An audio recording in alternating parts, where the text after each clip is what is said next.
大家好，我是魔法创作室，欢迎大家收看我的视频。将茶叶和小苏打混合在一起，恰好提供了一个简单、经济且实用的解决方案。许多人对此可能并不熟悉，但实际上，这个方法能满足很多人的需求。今天我想将这个实用的小窍门分享给大家。接下来，让我们一起详细了解这个方法的具体应用和效果。提到茶叶，大家都很熟悉，在中国，几乎每家每户都会备上一些茶叶。无论是在工作中谈判，还是招待来访的客人，茶叶都是常用的待客之道。因此，家家户户都会准备一些茶，以便随时待客或自用。茶叶的种类繁多，例如铁观音、毛尖、绿茶、红茶和黄茶等。虽然每种茶的特点有所不同，但它们的功效大致相同，饮用时都能带来清香宜人的感觉，生津止渴，深受人们的喜爱。而小苏打是我们厨房中的得力助手，常常在制作面点时派上用场。它不仅能让面点的口感更加松软，还能提升风味。此外，小苏打也是一种出色的清洁剂，不仅适合清洗水果和蔬菜，还能用来清洁家电，比如冰箱和厨房用的抹布等，效果显著。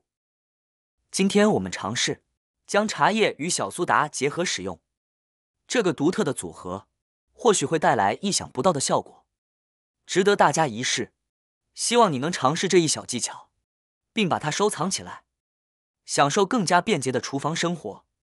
妙用一：我们可以将茶叶泡开，倒出一杯茶叶水，然后加入一点小苏打，搅拌均匀。这个简单的饮品不仅能消暑降温，还能帮助身体排出毒素。对于容易出汗的人来说，体味常常令人困扰，饮用这杯茶叶泡的小苏打水，可以有效减轻身上的汗臭味，让你在炎热的夏季保持清新。试试这个小技巧，让你的夏天更加舒适。妙用二：我们可以准备一张纸巾或一个透气的袋子，接着拿出家里的小苏打，适量倒在纸巾上，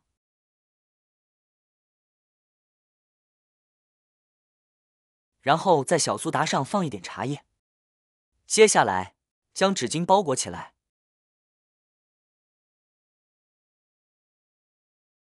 最后用橡皮筋固定，以防止茶叶和小苏打洒落。这样一个天然的干燥包就完成了。家里的衣柜，如果衣物过多或未完全晾干，衣柜容易出现霉味，甚至滋生小虫。很多人习惯使用樟脑丸来解决这个问题，但这并不是唯一的办法。我们可以制作一个简单的小苏打茶叶包，放入衣柜中。小苏打和茶叶不仅能有效去除异味，还能帮助吸收柜内的湿气。这样一来，你就不必再担心衣物受潮而散发霉味或异味了。可以试试这个方法，你会发现学会这个小窍门后，再也不需要依赖樟脑丸了，而且所用材料天然安全，确实是一个不错的选择。妙用三：家里的大蒜，如果放几天后就会发芽或变干，导致无法使用。其实保存大蒜的方法非常简单，我们只需将准备好的小苏打和茶叶包放入大蒜的袋中，然后排出袋子里的多余空气，最后将袋子放在家里干燥通风的地方。茶叶和小苏打的混合物可以有效延缓大蒜的发芽和变干。妙用四：口罩大家应该很熟悉吧？在之前的视频中，我和大家分享了很多关于口罩的奇妙用途，相信大家也从中学到了不少。现在我们先取出一个口罩，用剪刀把它的一端剪开。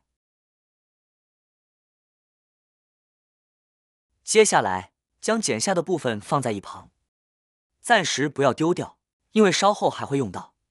然后取出口罩里的固定胶环，这些胶环在生活中有许多神奇的用途，所以一定要保留。现在我们得到一个这样的口罩，口罩分为3层，外层、中层和里层。我们可以将它们撕开，这样就变成了一个袋子。在第一层里面，我们可以放入一些小苏打，不需要太多，1小勺就足够了。接下来，在袋子的另一端也装上适量的茶叶，量不需要太多，任何种类的茶叶都可以使用。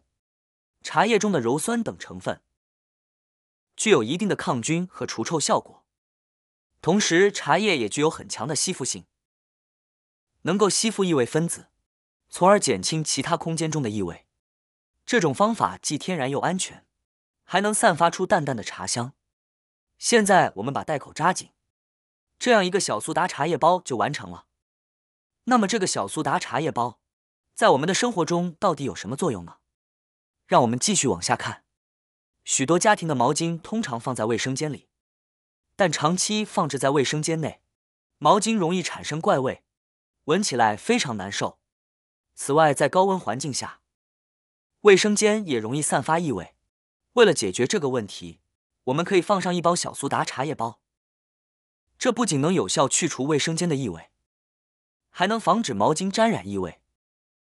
妙用5：冰箱中常常令人头疼的一个问题，就是异味的产生。这些异味通常来源于剩菜剩饭，尤其是榴莲、洋葱、小葱和蒜苗等气味较浓的食材。由于冰箱是一个相对密封的空间，这些气味会滞留在内，随着时间的推移，逐渐演变为难闻的异味。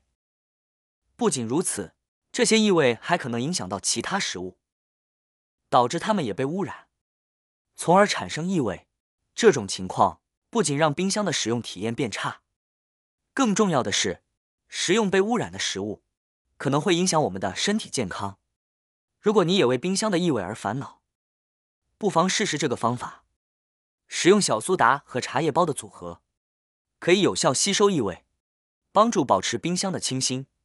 这是因为茶叶中含有多种成分，如茶多酚和茶碱，它们具有良好的吸附异味的能力，堪称天然的空气清新剂。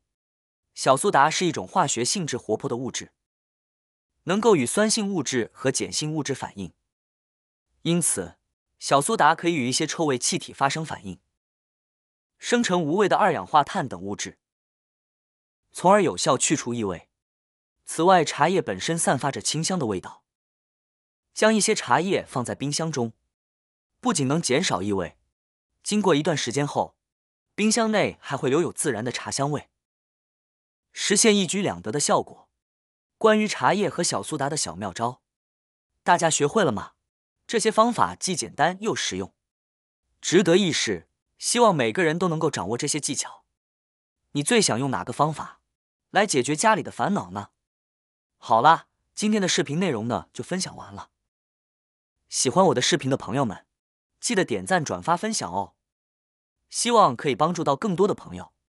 或许你有更多更实用的小技巧，欢迎评论区留言分享哦。点击我的视频头像，还可以观看更多的生活技巧。每天呢都会分享不同的精彩视频，别忘了关注我哟。感谢您的支持，我们下期再见了。